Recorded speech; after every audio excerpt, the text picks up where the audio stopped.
हाथों की तरह एक ही लेवल पर हैं। रियल एस्टेट में लगाया सारा पैसा फंस गया है। 60 प्रोजेक्ट्स अटके पड़े हैं। घर, car, policies, deposits, gold, painting, सब कुछ बेचने के बाद भी कर्ज उतर नहीं पाएगा। ये सब बेचकर सड़क पर आने का प्लान है तो वैसे इसकी जरूरत नहीं। अपने पास इसका तोड़ है। तुम्हारे पास अभी जो शेयर्स पड़े हुए हैं उनकी कीमत ना के बराबर है। मार्केट के बुरे हाल की वजह से वो रद्दी से ज्यादा कुछ नहीं। इसीलिए वो शेयर्स बैंक को गारंटी के तौर पर दे दो और घर, गहने और बची प्रॉपर्टी अपनी माँ और भाभी के नाम कर दो। अब आगे की जिंदगी 100 करोड़ की प्रॉपर्टी से काट लो। कर्जदारों से कह देना कि तुम्हारे पास पैसे नहीं है। ज्यादा शोर या तमाशा करे तो कह देना कि तुम्हारे बाप के लिए हुए कर्ज से तुम्हारा कोई लेना देना नहीं। कंगाली का दावा करके सिचुएशन से किनारा कर लेना। ये कोई नई बात नहीं है। अमीर लोग तो इस तरह का गेम खेलते ही रहते हैं। 2-3 साल मुंह पर ताला लगाकर पीछे अपना बिजनेस चलाते रहो। लेकिन ऐसा करने से पापा की इज्जत खाक हो जाएगी। वो खुद खाक हो गए। Sir please. मुझे एक बात बताओ, तुम्हारी प्रॉब्लम क्या है? सर, लोगों ने जिस भरोसे से पापा को कर्ज दिया है वो तोड़ना ठीक होगा? तो क्या परिवार को सड़क पर लाना ठीक होगा? आप जितना भी कहें मैं आपकी बात से कन्विंस नहीं होऊंगा। It's against my values. Values? In values की झूठी शान बनाए रखने के लिए अपने परिवार को तबाह करना ठीक होगा? सर, कर्ज चुकाना मेरी जिम्मेदारी है और उससे टालना समझदारी। अगर मैंने ऐसा किया तो मेरे पापा लोगों की नजरों में क्रिमिनल बन जाएंगे।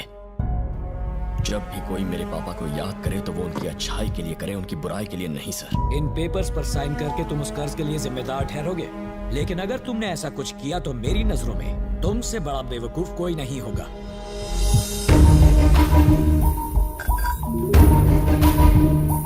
$300 करोड़ एक सिग्नेचर से फैसला हो जाएगा कि तुम वाल्केश्वर में रहोगे या मीरा रोड में, रोल्स रॉयस में घूमोगे या बस में धक्के खाओगे, होटल में खाना खाओगे या मंदिर में। ये एक सिग्नेचर तुम्हारी किस्मत पलट सकती है। इसलिए एक बार फिर से सोच लो।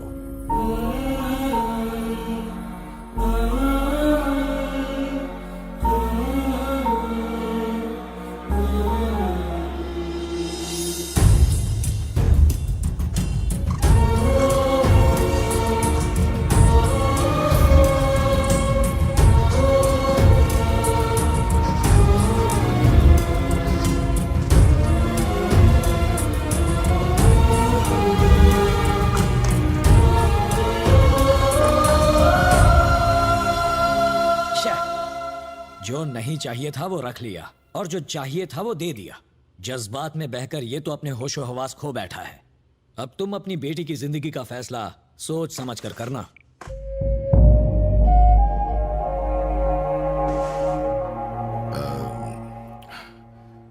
पता नहीं इस वक्त ये कहना सही होगा या नहीं, समझ में नहीं आ रहा। लेकिन अगर अभी नहीं कहा तो बेकार में तुम्हारे दिल में आशा बनी रहेगी कि अगले महीने शादी होने वाली है। ये सगाई टूट चुकी है। अपनी मां से कह देना। पल्लवी,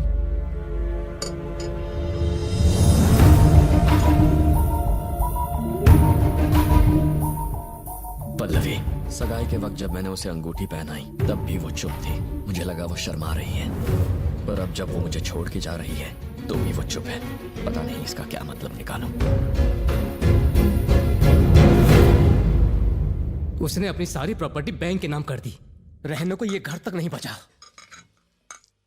दामाद जी इस सदमे से बाहर नहीं निकलेंगे और बनी के इस फैसले से पूरा परिवार सदमे में है। मेरी बात मान और बच्चों को लेकर मेरे साथ चल। हम डिवोर्स फाइल कर देंगे। अभी तेरी पूरी जिंदगी बाकी है। इसे बर्बाद क्यों करना चाहती है? बेटा कुछ तो बोल। बनी, डैडी जा रहे हैं, प्लीज इन्हें कार तक छोड़कर आ जाओ। मैं खुद चला जाऊंगा। चलो। कॉफी पियोगे? मुझे तो पीनी है। मेरा सर चकरा रहा है इनकी फिजूल की बातें सुन के। जो हो रहा है हम उससे मुंह नहीं मोड़ सकते। भाभी के पास यहाँ से जाने का मौका था, लेकिन फिर भी उन्होंने हमारे साथ रहने का फैसला किया। पैसे वापस करने के लिए उन्होंने अपनी घड़ी, अपने सारे गहने तक दे दिए। इतने बड़े दिल की औरत को मैं क्या दे सकता हूँ? चाचा, अगर मैं छोटी की परवरिश बिना दुख और तकलीफ के कर पाया तो कम से कम भाभी का कर्ज चुका पाऊंगा।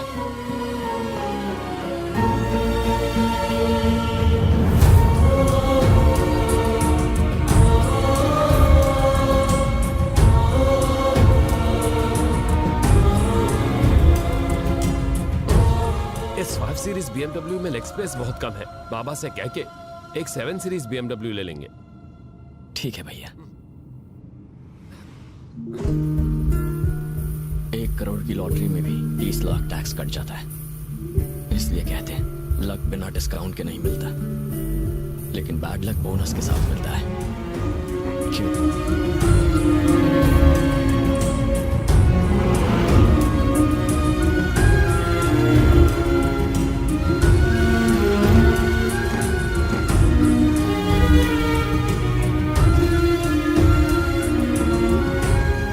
मेरी भतीजी को घर पसंद नहीं आया, पर वो जानती नहीं है कैसे कहा जाए। भाभी को घर पसंद नहीं आया, पर वो कुछ कहेंगी नहीं। माँ की कोई इच्छाएं नहीं बची है, तो पसंद नापसंद की बात ही नहीं आती। भैया उनके सेक्रेटरी जॉन से बात कर रही हैं। उनके अलावा जॉन किसी और को दिखाई नहीं देता, क्योंकि जॉन 1 महीने पहले रिजाइन कर चुका है। एक साइकाइट्रिस्ट भैया को यही समझाने की कोशिश कर रहा है। उसकी फीस बहुत है, लेकिन इलाज तो कराना ही पड़ेगा। We need to follow the protocol. Got it, John? क्या हुआ परी, तुम्हारा चेहरा क्यों उतरा? मुझे ये घर अच्छा नहीं लगा। मुझे भी अच्छा नहीं लगा। ब्लैह, बेकार है। बट हमें 1 साल तक इसी घर में रहना पड़ेगा। पर क्यों?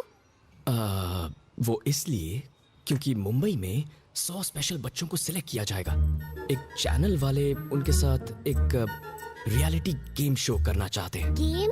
या गेम जो अच्छी तरह से पढ़ाई करेगा, अपनी मम्मी की बात मानेगा, उसे अच्छे पॉइंट्स मिलेंगे। जिसे सबसे ज्यादा पॉइंट्स मिलेंगे उसे मिलेगा एक बड़ा गिफ्ट। अगर तुम जीत गई तो हमें अपनी कार्स और बंगला वापस मिल जाएंगे। मुझे चॉकलेट्स मिलेंगे? बहुत सारे। इतनी? इतनी तुम्हें इतनी सारी चॉकलेट्स देंगे कि